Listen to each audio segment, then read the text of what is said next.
দুর্গাপুরের বেনাচিতিতে রয়েছে এমন এক কালী মন্দির, মা কালীর স্বয়ং অবতীর্ণ হয়ে সেই পুকুরে ডুবিয়ে মারে লোককে। নিশির রাতে মাকে দেখতে পাওয়া যায়। এখনো জেগে ওঠে এই মন্দিরের মহাশ্মশান। একজন মারা গেলে তার এক সপ্তাহের মধ্যে 3টে মরা মরবেই। এই মন্দিরের বটগাছের পাশে ছিল বিরাট কদম গাছ। সেখানে নাকি একসময় ডাকিনী ঝুঁকিনীদের বসবাস ছিল। শোনা যায় এখানে জলের নিচে রয়েছে সিঁড়ি, আর সেই সিঁড়ি দিয়েই নাকি মায়ের বসবাস। দেখা যায় নাগনাগিনীদের জড়িয়ে থাকার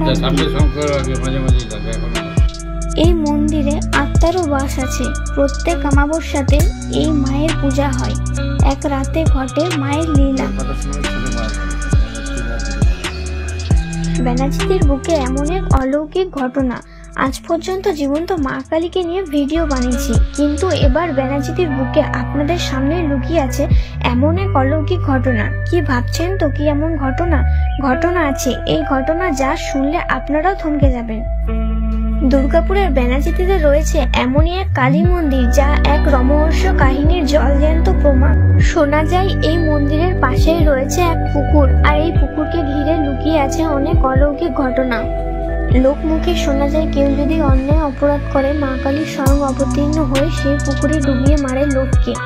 এমনকি এটাও শোনা যায় এই পুকুরের জলের নিচে রয়েছে মায়ের বাসভূমি। মা যে এখনো জাগ্রত তার প্রমাণ হলো কিছু মানুষ মাংসের হাড় এই মন্দিরে ছুঁড়ে ফেলে দিয়েছিল। সাথে সাথে এক সপ্তাহের মধ্যে সেই মানুষগুলি বিল্ডিং থেকে পড়ে মারা যায়। তাই জলজ্যান্ত প্রমাণ যে মা এখনো সেখানে বিরাজমান।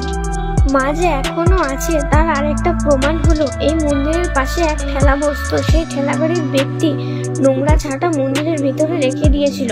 তখন থেকে সেই ব্যক্তি রোগ আক্রান্ত হয়। শত চিকিৎসার পরেও সেই রোগ থেকে মুক্তি পান না সেই ব্যক্তি। সবশেষে মায়ের কাছে এসে ক্ষমা চেয়ে মাকে পুজো দিয়ে তবেই রোগ থেকে মুক্ত হয় সেই ব্যক্তি। আর এটাই তার জলজ্যান্ত প্রমাণ যে মা আজও সেখানে জীবন্তভাবে বিরাজমান। এই শ্মশানে 2011 সালে লাশ দেহদাহ করা হয়েছিল। এই শ্মশান আজও জেগে ওঠে। এই মন্দিরের শ্মশানে লুকিয়ে আছে অনেক রহস্য। এই মন্দিরের শ্মশান খুব জাগ্রত। একটি মরা মরলে এই এলাকার মধ্যে 3টে মরা মরবেই। এখনো জেগে ওঠে এই মন্দিরের মহাশ্মশান। একজন মরা মরে গেলে এক সপ্তাহের মধ্যে 3টে মরা মরবে। যদিও এখন আর এখানে মরা পোড়ানো হয় না। 2011 সালে লাশ দেহদাহ করা হয়েছিল এই মন্দিরে। তবে এই মন্দিরের শ্মশান আজও জেগে ওঠে। এখানে কিছু বছর আগে পর্যন্ত মৃত শিশুদের সমাধি দেওয়া হতো। এখন এই এলাকা বসবাসযোগ্য হয়ে উঠলেও রাতের বেলা বাচ্চা শিশুদের কান্নার শব্দ পাওয়া যায়।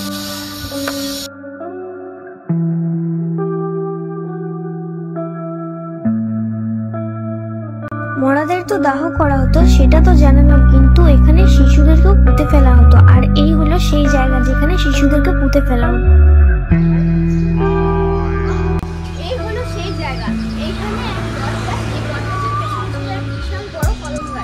লোকমুখে শোনা যেত এই কদম গাছে নাকি একসময় ডাকিনী ঝুঁকিনীদের বসবাস। এই সেই বট গাছ, আর এই বট গাছের পেছনে ছিল এক বিরাট বড় কদম গাছ।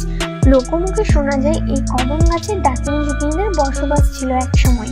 এখানেই শেষ নয়, আরেক অলৌকিক কাহিনী হলো এই মন্দিরের পুকুরে যখন কিছুজন মাছ ধরতো, একবার মাছ উঠেছিল মুন্ডু ছাড়া, মাছের দেহ উঠে এসেছিল। এই হলো বিরল ঘটনা। মাছ ধরেছি, জালটা উঠিয়েছি, একটা মাছ নাই, মানে মাছগুলো আছে, মাছের মাথা নেই, মাছের মাথা। শোনা যায় এখানে জলের নিচে রয়েছে সিঁড়ি, আর এই সিঁড়ির নিচে রয়েছে মায়ের বসবাস। কিছুদিন আগেই এই মন্দিরে দেখা গিয়েছিল নাগনাগিনীদের জড়িয়ে থাকার এক দৃশ্য।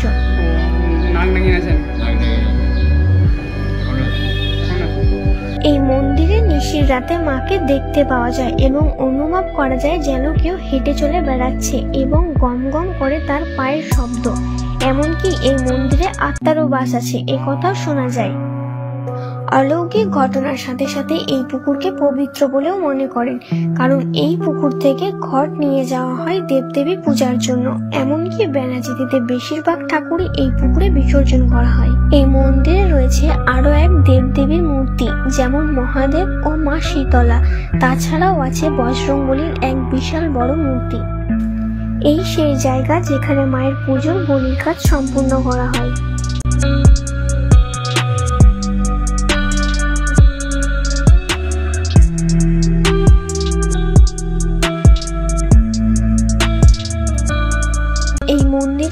ভক্ত এলে মা কাউকে খালি হাতে ফেরান না। মা সবার মনস্কামনা পূরণ করেন, যদি সেটা মন থেকে চান তবে। আপনারা ভাবছেন তো দুর্গাপুর ব্যানাচিতে তো জেনে গেলাম, কিন্তু যাব কিভাবে?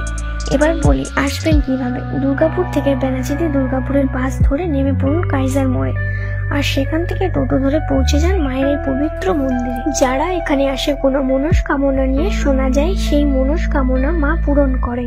প্রত্যেক আলোর সাথে মায়ের পুজো করা হয়।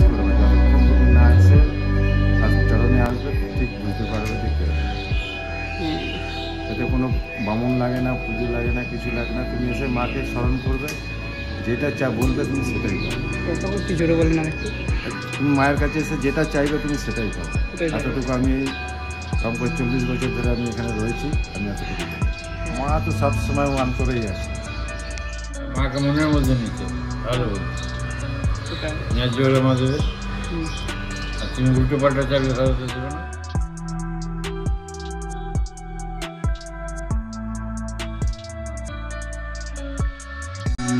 ভিডিওটা যদি ভালো লাগে তবে অবশ্যই লাইক, কমেন্ট, শেয়ার এবং এইরকম আরো নতুন নতুন তথ্য পেতে আমাদের চ্যানেলটিকে সাবস্ক্রাইব করে রাখুন।